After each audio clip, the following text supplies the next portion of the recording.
The Philippines has achieved unprecedented gains over the past 4 years. Leap in competitiveness. Investment-grade sovereign credit ratings. Robust, broad-based economic growth and rising investments. Improved investor confidence and rising investments.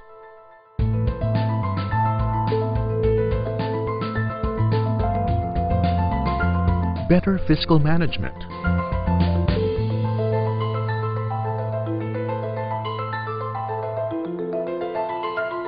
Stronger external payments position.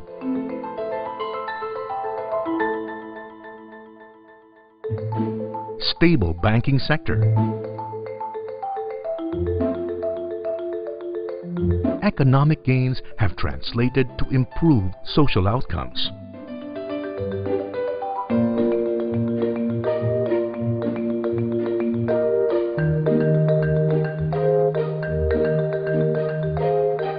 These achievements are the result of crucial economic and governance reforms implemented by the Aquino administration.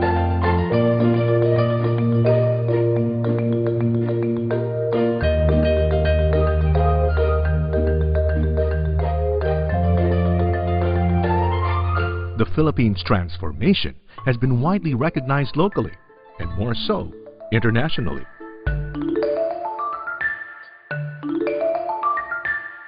It's been well documented that the past 4 years have been a period of unprecedented growth for the Philippine economy. There are a lot of reasons for that, and I think it's also been well accepted that the role of the government in instituting reform, ensuring greater public accountability and governance has been a big part of that success in refocusing the world's attention to the Philippines. The Philippines has achieved a lot over the last 4 years, especially in terms of improved fundamentals. You have a budget deficit which is manageable, debt has come down to a very low level, inflation is within target range. Structural reforms as well as the strong dollar flows from OFWs and BPOs combined with strong leadership from the Department of Finance and the Bangko Sentral are key reasons for our strong economic growth. But the question in many people's minds is, can the Philippines sustain its gains beyond 2016? With 2 years left in the term of the Aquino administration, it is working even harder to ensure that all the gains are secured and that the agenda of reform and true and honest governance continues. We are not providing a solution that's only good for the short term, but it will go all the way in the long haul. No? We have made tremendous improvement in human development, particularly in investment in health and education. One highlight of the past 4 years that will help ensure sustainability is the resurgence of manufacturing, complemented by support for SMEs.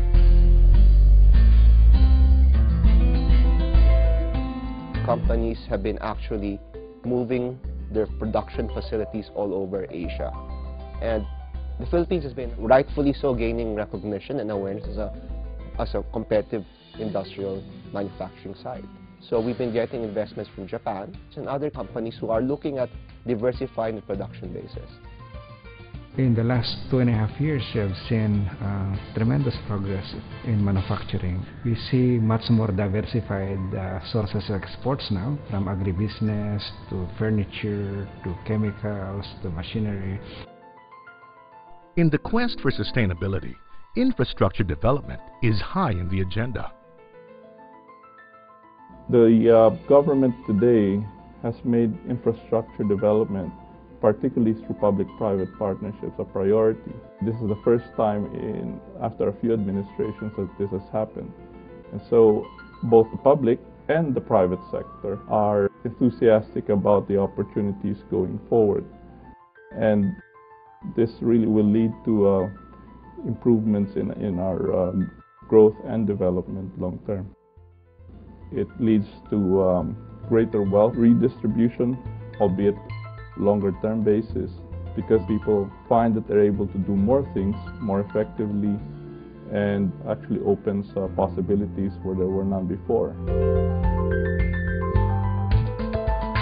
Our commitment is on national roads and bridges. We committed that all of our national roads and bridges, numbering about 32,000 kilometers, will already be paved. And all bridges on our national road will have been made permanent. One priority area for infrastructure investments is Mindanao, to harness the island's vast potentials in agriculture, tourism, and other industries. We're focusing a lot on developing Mindanao. We want to connect airports, ro-ro ports, seaports to the production centers. And we've even included the tourism destinations. To help ensure the sustainability of the country's gains, the BSP will continue to promote a stable inflation environment and sound financial system. For the BSP, sustaining the economic gains that we have so far made beyond 2016 means four things. One, continued commitment to price stability. Two, helping ensure a stable, resilient banking system that can respond to the needs of a growing economy. Three, maintaining healthy and solid external payments position. And four, accelerating financial inclusion. On monetary policy, the BSP has adopted a preemptive stance to address risk to the inflation target.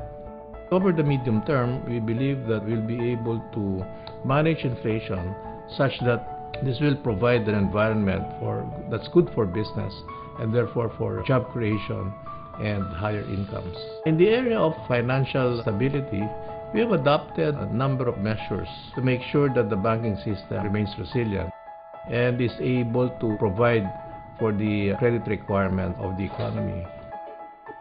Now, moving forward, we think that the financial system will continue to evolve in a way that will remain supportive of the sustained growth in the economy. Truly, the Philippines has become a rare, bright spot with a healthy environment for business.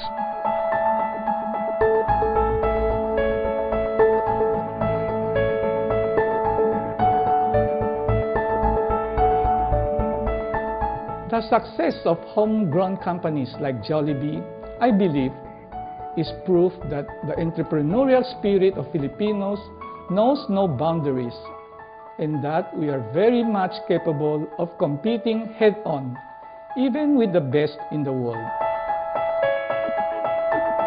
The current migration of Filipinos all around the world has brought with them to an understanding and assimilation of different cultures.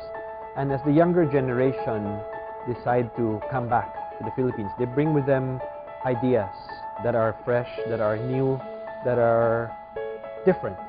As they bring back part of that culture back to the Philippines, I think that this melting pot is going to yield very, very exciting and new products, ideas, businesses, for the next generation. The Philippines is bent on sustaining its economic and governance gains, not only through investments, but also through legislation and policy reforms. Philippines should be able to sustain its growth momentum, especially if it continues to implement the structural reforms that began under this administration. Most of the priority bills of the administration, I would say, are part of the second generation of reforms, which can help Philippines grow even faster than its current 6.5 to maybe 7 or above. The push for growth in manufacturing and SMEs, massive investments in infrastructure, institutionalization of reforms. These and more are meant to achieve sustainability. These and more are meant to shape our future towards a more robust and inclusive growth. We have a compelling story to tell. And the more people realize and understand it, the better it is for the Philippines in general. The Filipino has seen that good governance is good economics. Good governance is the new normal. there is no turning back. The Philippines, shaping our future, 2016 and beyond.